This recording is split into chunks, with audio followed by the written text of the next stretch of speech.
அருட்பெருஞ்சோதி அருட்பெருஞ்சோதி தனிப்பெருங்கருணை அருட்பெருஞ்சோதி தெய்வம் அறக்கட்டளை 28 வருடங்களாக வளர்ந்து வருகிறது. அதன் மிஷன் பசிக்கு உணவு, விஷன் பல உண்டு. சமூகம் நமக்கு தந்ததை சமூகத்திற்கு திருப்பித் தரும் அனைத்து செயல்களிலும் தீபத்தின் வெளிச்சம் உள்ளது. கிராம சேவையாக புதிய திட்டம் ஜோதிமாமலை இன்று வளர்ந்து வருகிறது. இறையருள் மற்றும் ஆன்ம லாபம் பெற வாருங்கள், பயன்பெற்று செல்லுங்கள். தினசரி நடக்கும் செயல்கள் அனைத்தும் எங்களது யூடியூப் மற்றும் வெப்சைட்டில் காணலாம். இன்று ஆலமரமாய் நிற்கும் தீபம் அறக்கட்டளைக்கு எல்லா நன்மைகளும் வழங்கும் அருட்பெருஞ்சோதி ஆண்டவர் இனியும் எல்லா செயல்கூட வள்ளல் பெருமானின் வாழ்த்துக்களுடன் உந்தி பெற உள் விழிப்பு பெற, உடல் விழிப்பு அல்ல உயிர் விழிப்பு. கண் திறப்பது விழிப்பல்ல, கருணை திறப்பதே விழிப்பு. உயிர் தன்னைத்தானே உணரும் தருணத்துக்கான அழைப்பு.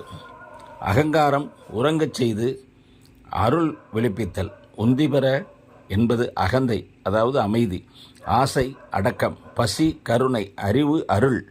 இது புறச்செயலில்லை, உள்மாற்றம். உள்ளென்ற தெய்வ ஆலயத்தை திறக்கும் தட்டல். கோயில் வெளியே இல்லை, ஜீவ காருண்யம் உள்ள உள்ளமே கோயில். உந்தி பெற உள்ளத்தின் கதவை தட்டும் அருள் ஒளி. அருட்பெருஞ்சோதி விழிப்பின் தொடக்க ஒளி. இன்று அந்த அருட்பெருஞ்சோதியின் ஒளியும் தேவைப்படுகிறது உலகத்திற்கு, பிரபஞ்சத்திற்கு. இன்று மகளிர் தின நாளை உலக சமாதான நாளாக, மேலும் ஒரு பிரார்த்தனை நாளாக தீபம் மாற்றியுள்ளது. ஏன்?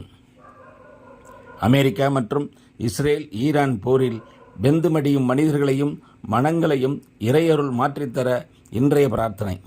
ஆனாலும் இன்றைய மகளிர் தின நாளில் தீபத்தின் வெளிச்சமாக மகளிர் அனைவரின் வாழ்வும் மேம்பட வாழ்த்தி அவர்களின் சில சாதனைகளையும் காண்போம். உலக அளவில் பெண் சாதனையாளர்கள் ஐக்கிய நாடுகள் சபையின் அமைதி தூதராக மலாலா யூசுப்சாய் 2017 முதல் செயல்பட்டு வருகிறார். இவர் பெண் கல்விக்காக குரல் கொடுப்பவர். 2014 அமைதிக்கான நோபல் பரிசு பெற்ற மிக இளையவர் இவராவார். இவரை தவிர அன்னா ஹாதேவ் மற்றும் பல பெண் தலைவர்கள் உலக அமைதி, பாலின சமத்துவத்திற்காக பணியாற்றுகின்றனர்.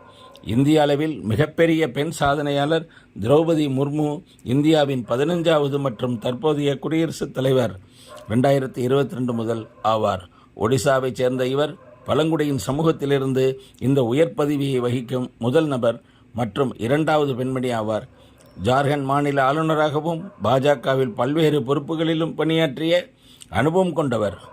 தமிழ்நாடு மாநிலங்கள் அவை பெருமைமிகு பெண்கள் தமிழகத்தின் முதல் பழங்குடி நீதிபதி என்ற பெருமையை பெற்றுள்ளார். 23 வயதான ஸ்ரீபதி. திருவண்ணாமலை மாவட்டம் ஜவ்வாதுமலை பகுதியைச் சேர்ந்தவர் ஸ்ரீபதி.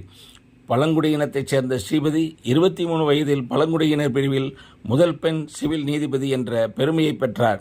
தமிழ்நாடு அரசு பணியாளர் தேர்வு ஆணையம் நடத்திய சிவில் நீதிபதிக்கான தேர்வில் தேர்ச்சி பெற்றுள்ளார் ஸ்ரீபதி அவர்கள். உலக அளவில் பெண்களை மதிக்கும் ஒரே நாடு இந்தியா. உலக அளவில் பெண்களை மதிக்கும் ஒரே நாடு இந்தியா. அவர்களுக்கு தனி மற்றும் சிறப்பு அம்சம் தருகிறது நம் பாரத தேசம். பெண்களை தாயாய் மதிக்கும் நாடு இந்தியா. பெண்களை தாயாய் மதிக்கும் நாடு இந்தியா. கோவில் குளம் சென்று வேண்டுவதை விட நாம் ஒன்றாக அனைவரும் கூடி கூட்டு பிரார்த்தனை செய்தால் அதற்கு பலன் அதிகம் என்று உணரப்பெற்றேன்.